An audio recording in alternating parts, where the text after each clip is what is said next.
Hello there, and welcome to the Curious Mind Sleep Channel. Tonight, we're exploring the hidden universe beneath the waves, deep ocean wonders that will help you drift off to sleep while you learn about one of Earth's last true frontiers. We're descending into places where sunlight has never reached, where the weight of the ocean would crush most life in an instant. And yet, somehow, life not only survives, it thrives in ways that seem almost impossible.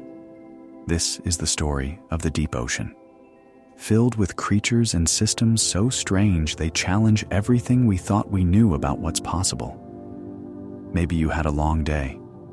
Maybe your mind is still processing everything you carried through those hours. That's perfectly okay.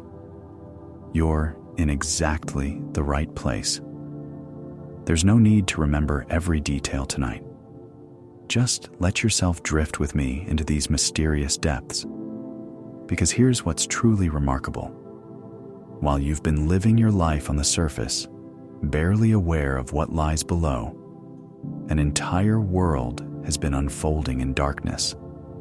And the way life has adapted to survive down there, from fish that glow in the dark to creatures that thrive at crushing pressures.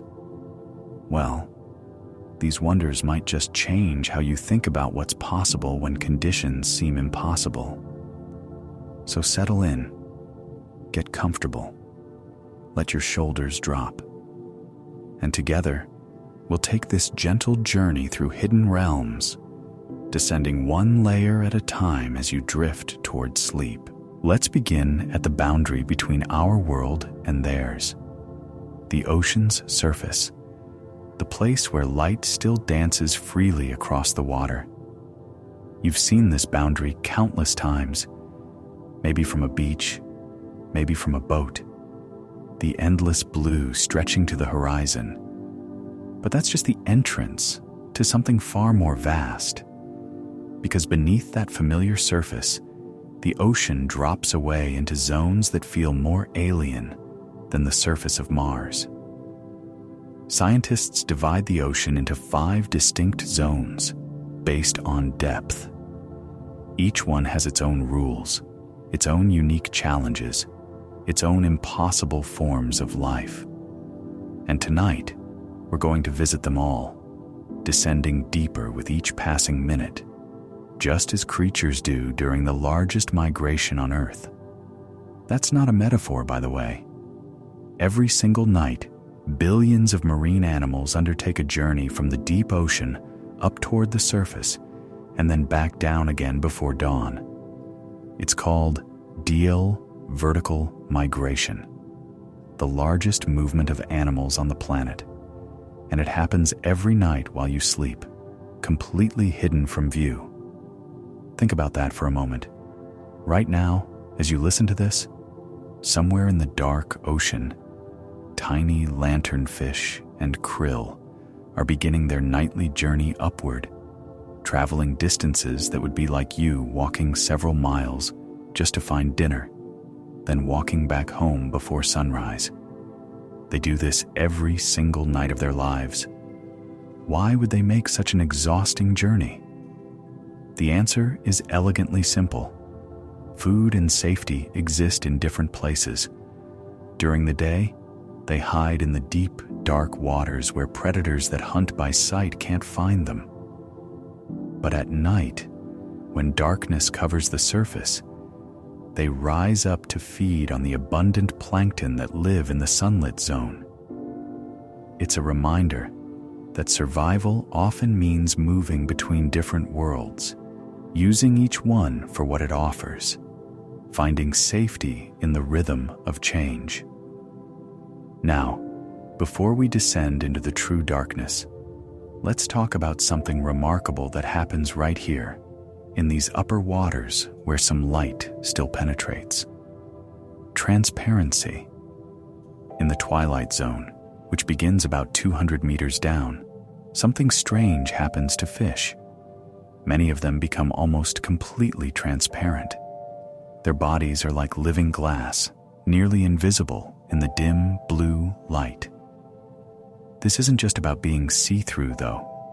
It's about physics, about the particular way light behaves in water. You see, water absorbs different wavelengths of light at different rates. Red light vanishes first, absorbed within the first 10 meters. Orange and yellow disappear next. By the time you're 200 meters down, almost all that remains is blue light. And so, evolution has sculpted creatures that are transparent specifically to blue light. Their bodies don't scatter or reflect it. They let it pass right through, like windows. Some species have taken it even further. They've reduced their bones, made their organs tiny, flattened their bodies to create less shadow. Anything to avoid casting a silhouette in that faint blue glow. There's something almost poetic about it. These creatures have made themselves nearly invisible, reducing their physical presence to almost nothing, just to survive in a world where being seen means being eaten. The barrel-eye fish takes this to an extreme. It has a completely transparent head, a fluid-filled dome that you can see right through, and inside it, two tubular eyes pointing upward, watching for the shadows of prey above. It's like looking at a living submarine with portholes for eyes. But transparency isn't perfect. There's one thing these fish can't hide: their eyes. Eyes need to absorb light to see, and anything that absorbs light isn't transparent. So if you're a predator in the Twilight Zone, you're looking for one thing: tiny points of light, eyes reflecting back at you from the darkness. It's another reminder. You can hide almost everything, but the act of looking, the act of trying to see the world around you, that always leaves a trace. Let's pause here for a moment. Let your breath settle. We're still in the relatively familiar waters, where some light penetrates, where the physics of our world still mostly apply. But soon, we're going to cross a threshold. We're going to enter a realm where darkness is absolute, where light exists only if you create it yourself. From here, we move to the Twilight Zone, the place where bioluminescence rules, where life has learned to make its own light in the endless dark. We're descending now through the Twilight Zone. That's 200 to 1,000 meters beneath the surface. At the upper end, if you looked up, you might see a faint blue glow from the world above. But down here, at 600, 700 meters, that light is nearly gone. This is the realm of permanent twilight, gradually fading into absolute darkness. And yet, this zone is full of light, not from the sun, from life itself. Down here, an estimated 90% of all animals can produce their own light. Bioluminescence. The ability to create light through chemical reactions inside their bodies. It's one of the most common traits in the deep ocean, and one of the most alien things about this environment. Let's talk about how this actually works, because the chemistry is quietly remarkable. Bioluminescence requires two main ingredients: a light-producing molecule called luciferin and an enzyme called luciferase. When luciferase interacts with luciferin in the presence of oxygen, a chemical reaction occurs that releases energy in the form of light. Blue-green light, usually, because that wavelength travels farthest in seawater. It's what scientists call a cold light.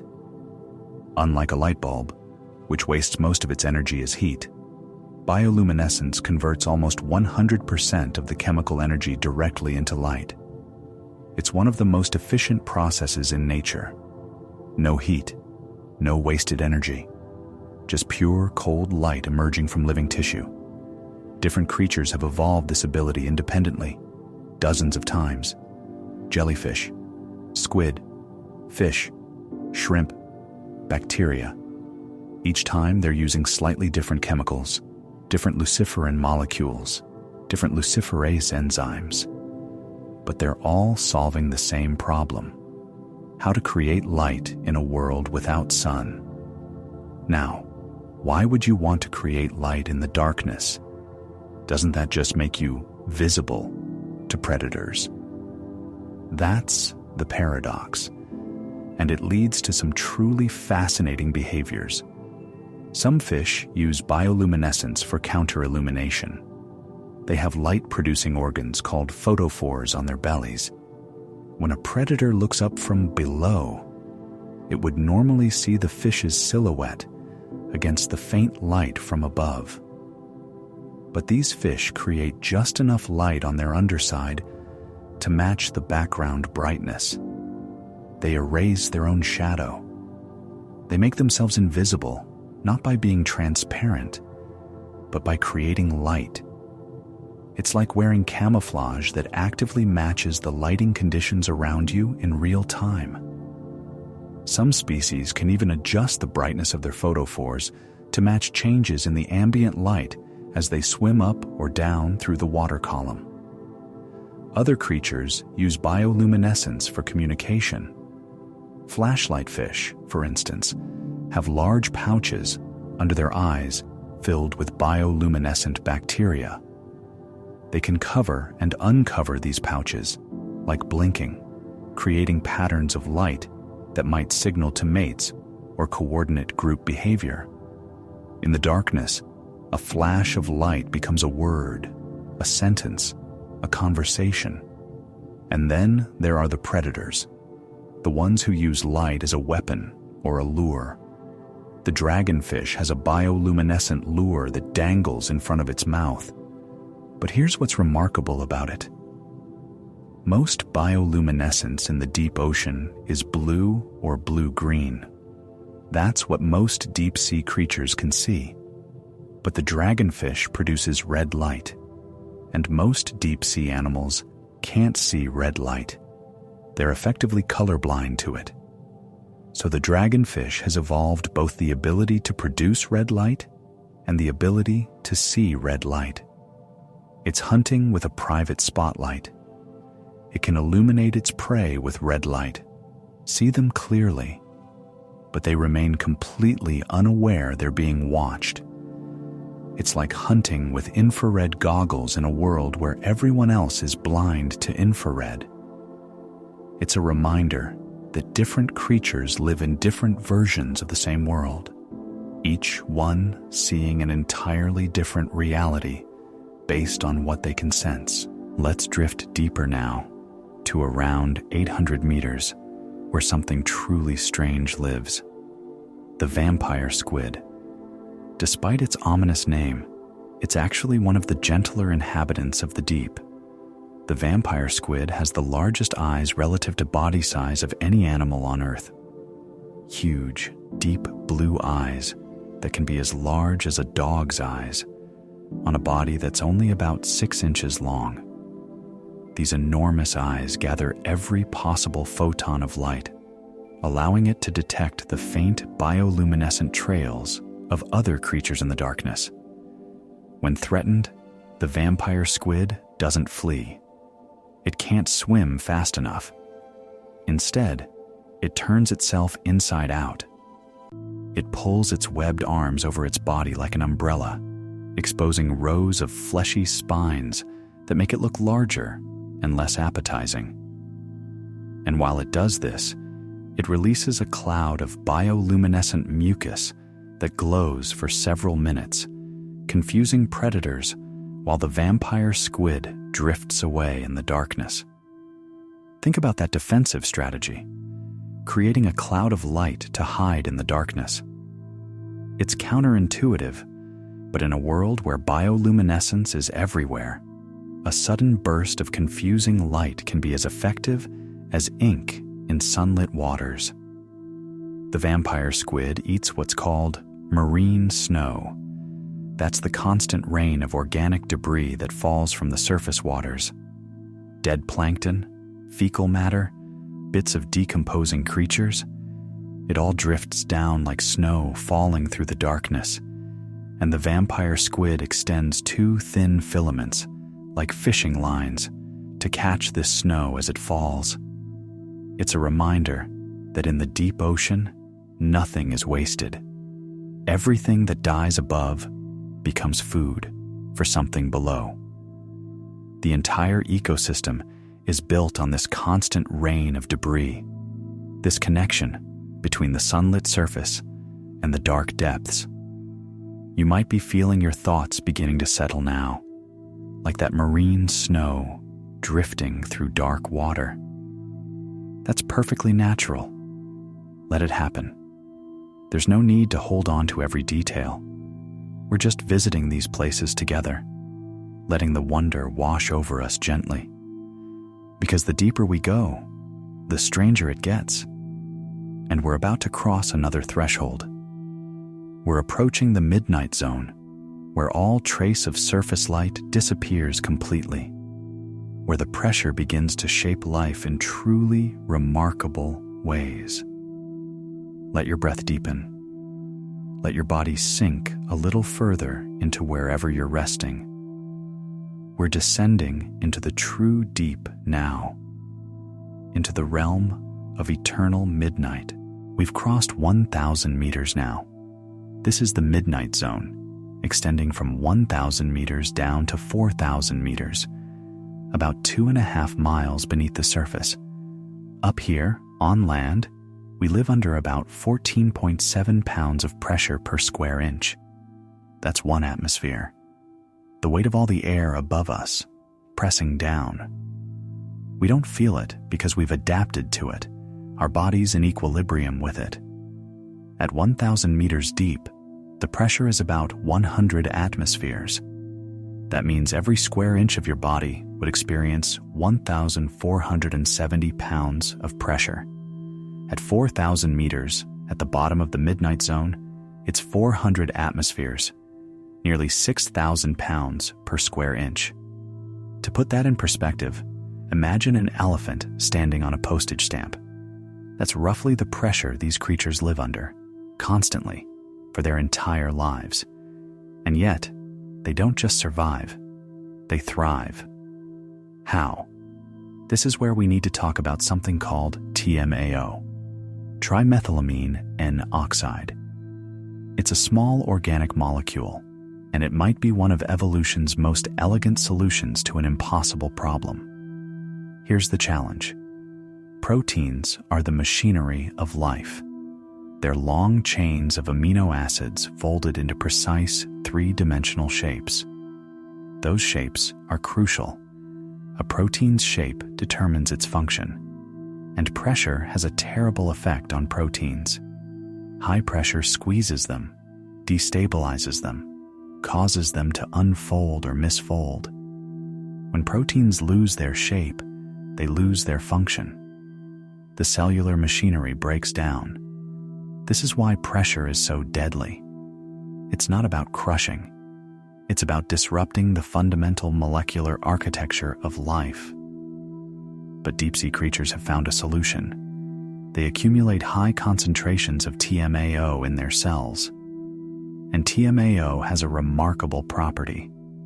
It stabilizes proteins under pressure.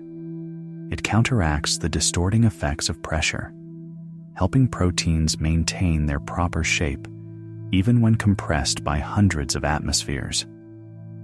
Think of it like this. Imagine you have a delicate origami crane. Now imagine you're trying to preserve that crane while someone is squeezing it from all sides. TMAO is like an invisible scaffolding that holds the crane's shape, even under pressure. The deeper a fish lives, the more TMAO it accumulates. Shallow water fish have almost none. Fish at 2,000 meters have moderate amounts. Fish at 8,000 meters in the deepest trenches have extraordinarily high concentrations. There's an almost perfect correlation between depth and TMAO concentration. It's beautiful, in a way. A single molecule, repeated billions of times in every cell, quietly maintaining the possibility of life in conditions that would destroy most organisms. But TMAO isn't the only adaptation. Deep-sea creatures have made themselves compatible with pressure in dozens of ways. Many have reduced or eliminated gas-filled spaces. They have no swim bladders, the gas-filled organs that most fish use for buoyancy control. Gas compresses under pressure, causing those organs to collapse. So deep-sea fish have evolved different solutions. Some use oil-filled livers for buoyancy. Oil doesn't compress like gas does. Their bones are thinner, more flexible. Some species have cartilaginous skeletons instead of bone. Less rigid structure means less resistance to pressure. They're built to bend with the forces around them, not resist them. And their bodies contain mostly water, which is incompressible. Water molecules packed together resist compression. So a deep-sea fish is already in pressure equilibrium with its environment. The water inside matches the water outside. No internal air spaces to collapse. No rigid structures to crack. It's another reminder. Sometimes adaptation means letting go of what makes you rigid, what resists change. Sometimes survival means becoming more fluid, more flexible, more willing to be shaped by your environment. Now, let's talk about metabolism, because this is where things get truly interesting. Life in the deep ocean is slow. Metabolic rates are incredibly low compared to shallow water or terrestrial animals. A deep-sea fish might take an hour to swim a distance that a surface fish could cover in minutes. Their heart rates are sluggish. Their digestion is slow. Everything operates in what seems like slow motion. Why? Energy. Or rather, the lack of it. The deep ocean is an energy-poor environment. There's no sunlight for photosynthesis. All the energy down here comes from above, either as marine snow or through the few organisms that migrate up and down. Food is scarce and unpredictable. So deep-sea creatures have adapted by reducing their energy needs to absolute minimums. Some species have incredibly high fat content, storing energy for the long periods between meals. Others have enormous mouths and stretchy stomachs, allowing them to eat prey larger than themselves when the rare opportunity presents itself. The gulper eel, for instance, has a mouth that can open to grotesque proportions. Its jaw is unhinged, its stomach expandable. It looks like mostly mouth attached to a thin whip-like tail. When it encounters prey, which might happen only rarely, it can swallow something much larger than its normal body size, then slowly digest it over weeks or months. It's feast or famine existence. And adaptation means being able to survive the famine, to operate on almost nothing for extended periods. Let's pause here for a moment. Notice how your own body is settling, your metabolism slowing naturally as you prepare for rest. In your own way, you're adapted for this too. The nightly transition into sleep, the slowing down of systems, the quieting of the mind. It's a different kind of adaptation to a different kind of environment, but there's a parallel there. Now, I want to talk about one of the strangest adaptations in the midnight zone: sexual parasitism in anglerfish. Anglerfish are among the most iconic deep-sea creatures. You've probably seen images of them. The enormous mouth filled with translucent teeth, the bioluminescent lure dangling from a modified dorsal spine, glowing in the darkness like a fishing pole with a light on the end. But here's what makes them truly bizarre. That's the female. The male anglerfish is a different creature entirely. Much smaller, sometimes 100 times smaller than the female. And his entire existence revolves around one goal: finding a female. When a male encounters a female, he doesn't court her. He bites her and fuses with her permanently. His mouth literally fuses to her body. Over time, their circulatory systems merge. He becomes a permanent parasite, barely more than a pair of gonads receiving nutrients from her bloodstream and providing sperm when needed. Some females carry multiple males fused to their bodies at once, small lumps protruding from their sides. The males lose their eyes, their internal organs, everything except what's necessary for reproduction. They become living sperm banks, permanently attached.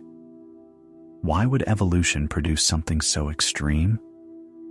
Again, it comes back to energy and scarcity. In the vastness of the Midnight Zone, finding a mate is incredibly difficult.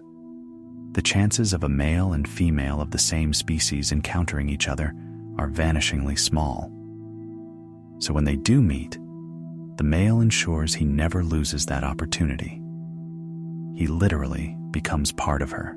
It's a strange solution to a difficult problem. But in an environment where opportunities are rare and energy is precious, it works.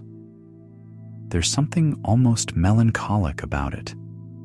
The idea of being so adapted to scarcity that you surrender your independence entirely just to ensure continuation. But that's the deep ocean. It shapes life in ways that seem alien to us, but make perfect sense in context. Let your thoughts drift with that. The way different environments shape different solutions, the way scarcity creates strange dependencies, the way life finds a way, even when the way seems impossible. We're not done descending yet. Below the Midnight Zone lies the Abyssal Zone, the world of the abyssal plains. Vast, flat expanses of sea floor covered in sediment. And it's there, in the 1970s, that scientists discovered something that changed our understanding of how life works on Earth. But before we go there, take a breath. Let yourself settle. We're more than halfway now, deeper than most submersibles ever go, and the wonders just keep accumulating, layer after layer, like sediment on the ocean floor. We're descending now past 4,000 meters. The abyssal zone stretches from 4,000 meters down to about 6,000 meters. This is the realm of the abyssal plains, the vast, flat regions that cover most of the ocean floor. For a long time, scientists believed the abyssal plains were mostly lifeless, a cold, dark desert covered in soft sediment, with only occasional scavengers surviving on the slow rain of marine snow from above. Then, in 1977, something remarkable happened. A team of scientists in the submersible Alvin were exploring the Galapagos Rift, an area where tectonic plates are spreading apart. They expected to find volcanic rocks, maybe some geological features of interest.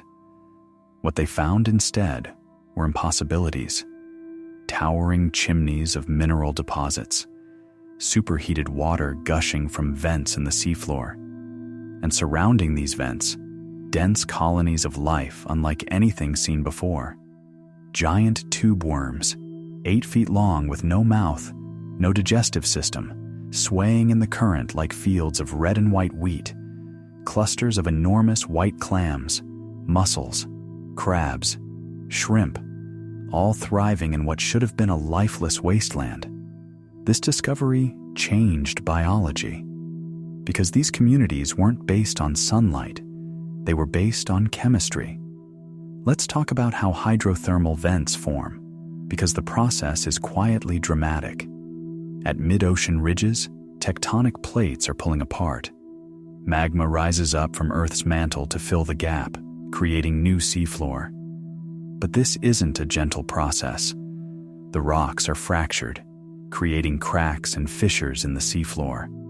Seawater seeps down into these cracks, sometimes traveling more than a mile into the Earth's crust. As it descends, it's heated by the magma below. it reaches temperatures of 400 degrees Celsius or more. At these temperatures and pressures, water becomes superheated, hotter than its normal boiling point, but still liquid because of the immense pressure.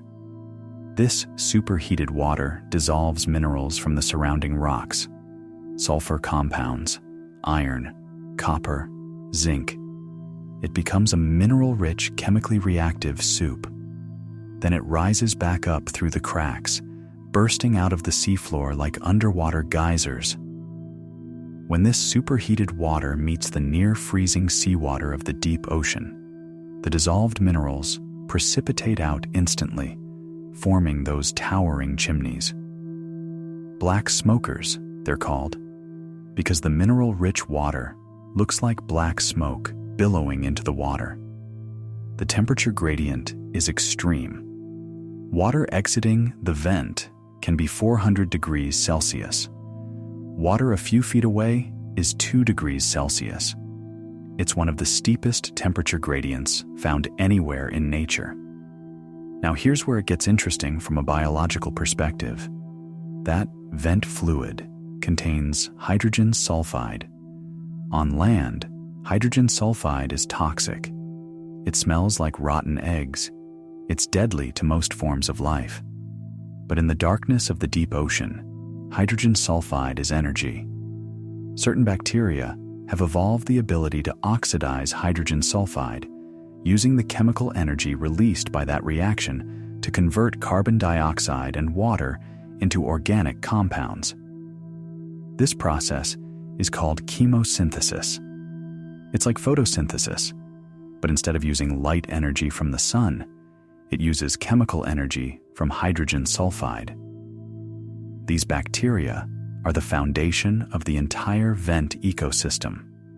They're primary producers, creating organic matter from inorganic chemicals, using energy from Earth's interior instead of the sun. And those giant tube worms? They have no mouth or digestive system because they don't eat. Instead, they harbor colonies of these chemosynthetic bacteria inside specialized organs called trophosomes. The worms provide the bacteria with hydrogen sulfide, carbon dioxide, and oxygen absorbed from the water through their bright red plumes. The bacteria produce organic compounds. The worms absorb these compounds directly into their tissues. It's a symbiotic relationship so complete that neither partner can survive without the other. The bacteria get a stable environment and steady supply of raw materials. The worms get all their nutrition without ever having to hunt or eat. Think about what this means. An entire ecosystem powered not by the sun, but by the planet's internal heat. Life based on chemistry rather than light. For billions of years, we thought all life on Earth ultimately depended on photosynthesis, on the sun. But these vent communities showed us that life can flourish using an entirely different energy source. This discovery had profound implications. If life can exist without sunlight here on Earth, then it might exist in other dark, seemingly inhospitable places in the solar system. Jupiter's moon. Europa, for instance, has an ocean beneath its ice shell. No sunlight reaches that ocean. But if there are hydrothermal vents on Europa's seafloor, powered by tidal heating from Jupiter's gravity, then maybe, just maybe, life could exist there too. Saturn's moon Enceladus is another candidate. Geysers of water vapor erupting through cracks in its ice shell suggest a subsurface ocean, and measurements show those geysers contain organic compounds and hydrogen, possible signatures of hydrothermal activity. So, when we study these vent communities on Earth, we're not just learning about our own planet. We're learning what to look for elsewhere. We're learning what conditions are truly necessary for life, and what conditions we just assumed were necessary, because they're all we'd ever known. Let's drift over to the creatures that live near these vents. because they're adapted in remarkable ways. The Pompeii worm, for instance, lives in tubes right next to the vent openings. Its head is exposed to water that's around 20 degrees Celsius, but its tail is in water that can reach 80 degrees Celsius. That's a 60-degree temperature difference across a single worm's body, maintained constantly. It's one of the most thermally tolerant animals known. How does it survive? It secretes a thick mucus coating that provides some insulation, and it hosts bacteria on its back that may produce heat shock proteins, helping protect its tissues from thermal damage. The Yeti crab, discovered more recently, has fur-like bristles covering its claws. These bristles aren't fur at all. They're filamentous bacteria that the crab cultivates and periodically harvests to eat. It waves its claws in the vent flow, providing its bacterial gardens with nutrients, then scrapes them off and consumes them. It's farming. Underwater farming at crushing depths in superheated water. Life adapting in ways we never imagined. Vent shrimp cluster so densely around some vents that they form a living carpet, thousands of individuals pressing together. They have no functional eyes, but they've evolved special organs on their backs that can detect the faint infrared radiation from the hot vent water. They navigate by heat signature, approaching close enough to benefit from the chemosynthetic bacteria they host, but not so close they get cooked. It's another reminder. When vision isn't possible, life finds other ways to sense the world, other senses, other methods of navigating. Now here's something beautiful about vent communities. They're temporary. A hydrothermal vent might be active for decades or even centuries, but eventually the geological processes that created it will shift. The crack will seal. The water will stop flowing. The heat will fade away. And when that happens, the vent community dies. The tube worms, the clams, the bacteria, they all depend on that continuous flow of hydrogen sulfide. When it stops, they cannot survive. But life doesn't end there. Vent communities exist all along the mid-ocean ridges, thousands of miles of spreading centers where plates pull apart. And the animals have evolved to colonize new vents as they form. Some species have larvae that can drift in the currents for months, traveling hundreds of miles before settling at a new vent. Others might use stepping stones, moving from vent to vent over generations. It's a fragmented existence. Small oases of life scattered across vast distances, each oasis temporary, each community carrying, in some deep biological sense, the knowledge that this abundance will not last. There's something poignant about that, building elaborate lives in temporary places, thriving fully, even while carrying the awareness that nothing here is permanent. But that's true for all life, really. The deep ocean just makes it more obvious. Let your mind rest with that thought for a moment. Impermanence and abundance existing together. Life flourishing even in temporary spaces. You might notice your thoughts becoming less linear now, drifting like those vent larvae in the current. That's perfectly fine. That's exactly as it should be. We're in the deep places now, where time moves differently, where the usual rules don't quite apply. Because we're not done yet. Below the abyssal plains lies something even more extreme. The Hadal zone, the deep ocean trenches, the deepest places on Earth. Valleys in the seafloor where the pressure reaches levels we once thought no life could withstand. But we were wrong. Even there, 7 miles beneath the surface, in crushing darkness and pressure, even there, life persists. Let's descend together into the final frontier. We're descending past 6,000 meters now. Below this depth, we enter the Hadal zone, named after Hades, the ancient Greek underworld, the realm of the deep ocean trenches. Trenches form at subduction zones, where one tectonic plate slides beneath another, bending the seafloor down into deep, narrow valleys.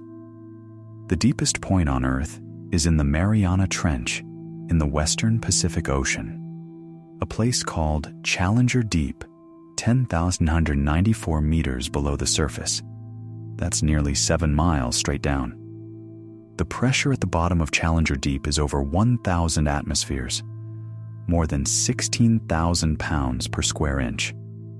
If you were there, the pressure would be equivalent to having 50 jumbo jets stacked on top of your body. And yet life exists there. In 2014, researchers captured footage of a snailfish swimming at 8,178 meters in the Mariana Trench.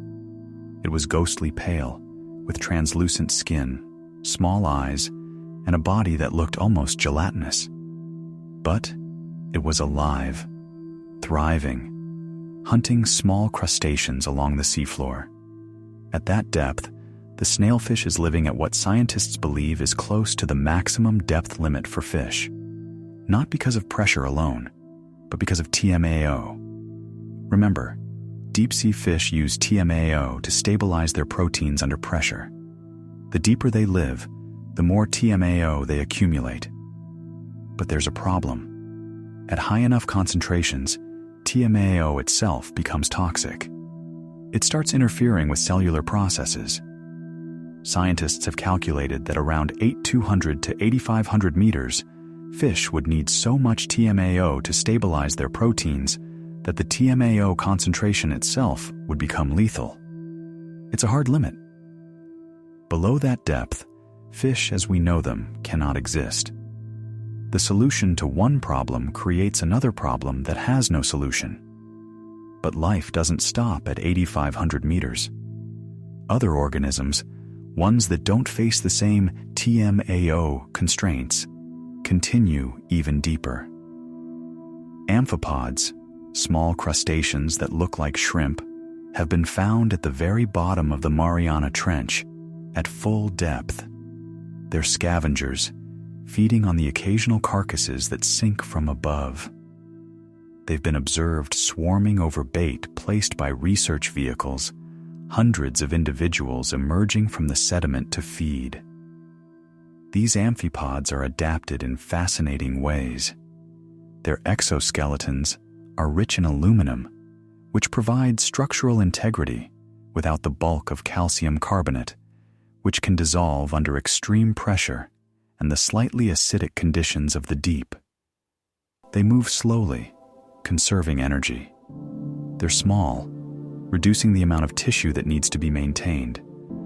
They're adapted for a lifestyle of long waiting, punctuated by rare feasts when something large dies and sinks to the bottom. And there are other organisms even deeper. Sea cucumbers, snails, microbial life flourishing in the sediment, each one adapted in its own way to conditions that seem beyond the limits of biology. What's remarkable is that these trenches are not just deep, they're isolated. Each major trench, the Mariana Trench, the Tonga Trench, the Kermadec Trench, is separated from others by vast stretches of shallower seafloor that Hadal species cannot cross. So each trench has become its own evolution laboratory, with species evolving in isolation, developing unique adaptations. It's like islands, but in reverse. Instead of mountains rising above the sea, these are valleys sinking below the deep sea floor, each one a separate world. Now, I need to mention something that's difficult to think about, but important. Plastic has reached the deepest places on Earth. In 2018, scientists found plastic bags and candy wrappers in the Mariana Trench. Microplastics have been found in the digestive systems of amphipods living at full ocean depth. Synthetic fibers from clothing, fragments from larger pieces, chemical additives leaching into the water. It's a sobering reminder. There is no place on Earth so remote that human activity hasn't reached it. The deepest valley, the most isolated ecosystem, even places humans have only visited a handful of times. They all bear traces of our presence. But let's not dwell in that sorrow. Let's acknowledge it gently, and then return our attention to something more fundamental: the resilience of life. The fact that even in these extreme conditions, even with these new challenges, life persists. Because here's what's hopeful. These deep ecosystems have endured massive changes before. Volcanic eruptions, landslides that bury entire trenches in sediment, shifts in ocean chemistry that we're only beginning to understand.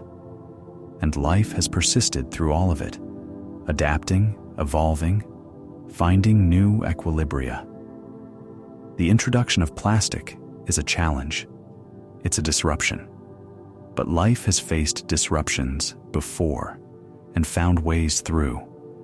Not always the same species, not always the same communities, but life itself has endured. Let's talk about what else we've found in these deep places, because there are still discoveries happening. In 2020, scientists discovered ancient rock formations on the seafloor of the Mariana Trench, dating back billions of years. Rocks from Earth's early history, preserved in these deep trenches because they're subducting slowly. It's like a geological time capsule, telling us about what our planet was like when life was just beginning. And there's ongoing research into the microbial life in Hadal trenches. Bacteria and archaea living in the sediment, processing organic matter, participating in chemical cycles we don't fully understand yet. Some of these microbes might be breaking down plastics. Others might be producing novel compounds with potential applications we haven't imagined. Every dive into the Hadal zone reveals something new. Every sample brought back challenges our assumptions about limits, about what's possible, about how life can adapt. In 2019, explorer Victor Vescovo made the deepest crewed dive in history, reaching the bottom of Challenger Deep. He spent 4 hours exploring the seafloor, collecting samples, observing life in real time, and he reported seeing several new species, including a pink snailfish and unknown types of amphipods. Even now, in the 21st century, we're still discovering new forms of life in Earth's deepest places, still being surprised by what we find, still learning what's possible. There's something humbling about that. We've been to the moon. We've sent probes to the outer solar system. We've observed distant galaxies billions of light years away. But right here, on our own planet, there are places we've barely explored. Mysteries we've only begun to unravel. The deep ocean is closer than Mars, yet in some ways, more alien. It's been here the whole time, beneath the surface we sail across, and we're only now beginning to understand it. Let your mind drift with that scale. The vastness above us, space, stars, galaxies, and the vastness below us, the deep ocean, the hidden trenches, the life that thrives in impossible places. And here we are, at the surface, at the boundary between these two infinities. You might be feeling sleepy now. Your thoughts might be dissolving like sediment stirred by a current. That's good. That's exactly right. There's no need to hold on to anything specific. Just let yourself float in the wonder of it all. Because here's what's remarkable about this journey we've taken together. We started at the surface, where light still reaches. We descended through the Twilight Zone, where bioluminescence glows in the darkness. We passed through the Midnight Zone, where pressure shapes life in profound ways. We visited the Abyssal Plains, where chemosynthesis powers entire ecosystems without sunlight. And we've reached the Hadal Zone, the deepest places, where life persists against every apparent limit. And through it all, one theme has emerged: adaptation. The way life bends without breaking. The way organisms find elegant solutions to impossible problems. The way resilience expresses itself not through rigidity, but through flexibility, through willingness to change, through finding new equilibria with their environment. It's a reminder that applies to all of us, not just deep-sea creatures. When conditions change, when pressure builds, when the environment becomes hostile, survival doesn't come from resisting. It comes from adapting, from finding new ways to exist, from being willing to transform. The deep ocean has been teaching us this lesson for billions of years. We're only now learning to listen. Let your breath deepen. Let your body settle completely. We're near the end now, floating back toward the surface, carrying these insights with us. We've journeyed together through the hidden universe beneath the waves, from the sunlit surface to the deepest trenches, from transparent glass-like fish to giant tube worms living on volcanic heat, from bioluminescent hunters to bacteria that make food from chemicals. What have we learned? We've learned that life exists in places we thought were impossible. That adaptation isn't about being strong or tough. It's about being flexible, finding elegant solutions, working with your environment rather than against it. We've learned that different worlds create different forms of life, and that there's no single right way to exist. The strategies that work at the surface won't work in the deep. And that's okay. Every environment calls forth its own solutions. We've learned that light can be created as well as received. That energy can come from chemistry as well as sunlight. That the foundations we assume are universal might be more flexible than we ever imagined.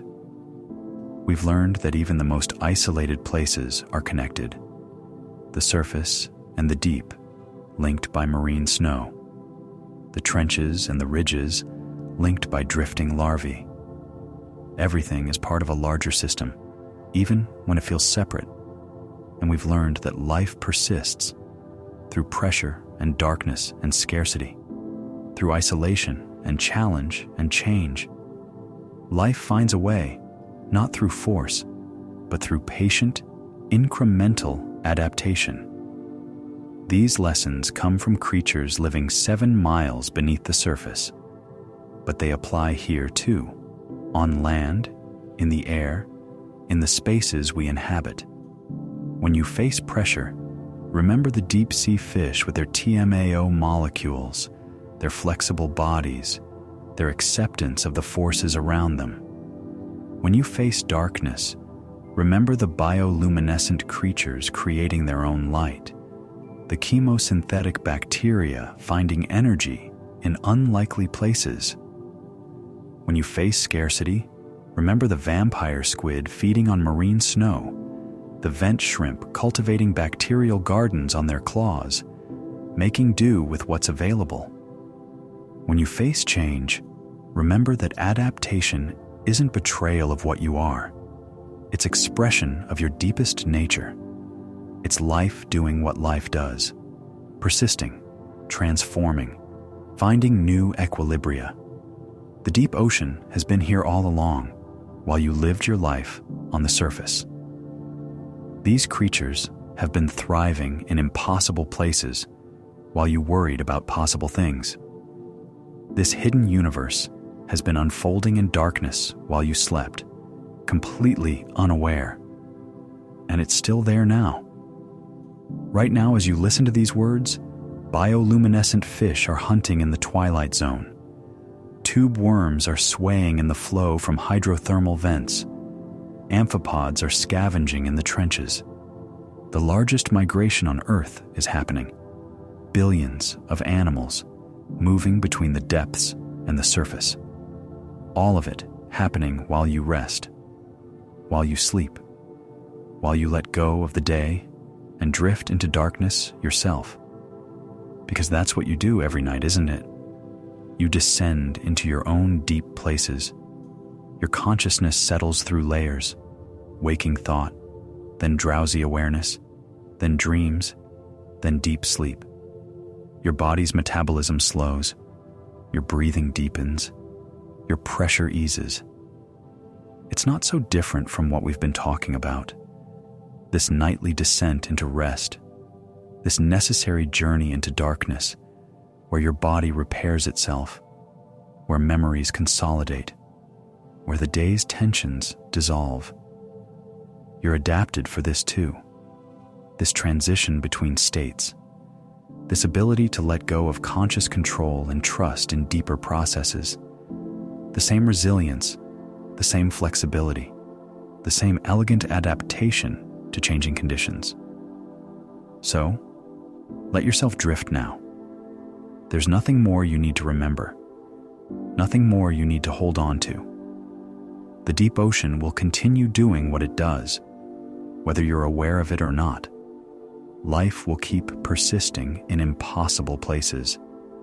Adaptation will keep occurring, one small change at a time. And you can rest, knowing that resilience isn't about never bending. It's about bending without breaking. It's about finding your equilibrium in whatever environment you're in. It's about being willing to transform when transformation is what's needed.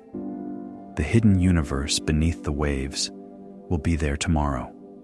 These wonders will continue, whether you think about them or not. And that's beautiful. That's freeing. You don't have to hold on to them. You can just let them be. Let them exist in their deep places while you exist in yours. If you're still awake, I'm grateful you stayed with me for this journey. If you've drifted off somewhere along the way, that's exactly as it should be.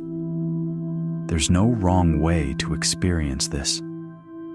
Thank you for spending this time here, exploring these mysteries together, letting your mind wander through the deep.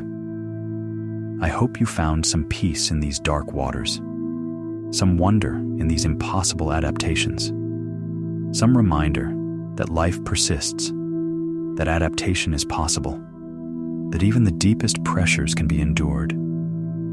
May your sleep be as deep and peaceful as the Hadal trenches. May your rest be as complete as the midnight zone. And may you wake feeling renewed, having journeyed through your own depths and returned, carrying whatever insights you need. Sleep well and sweet dreams.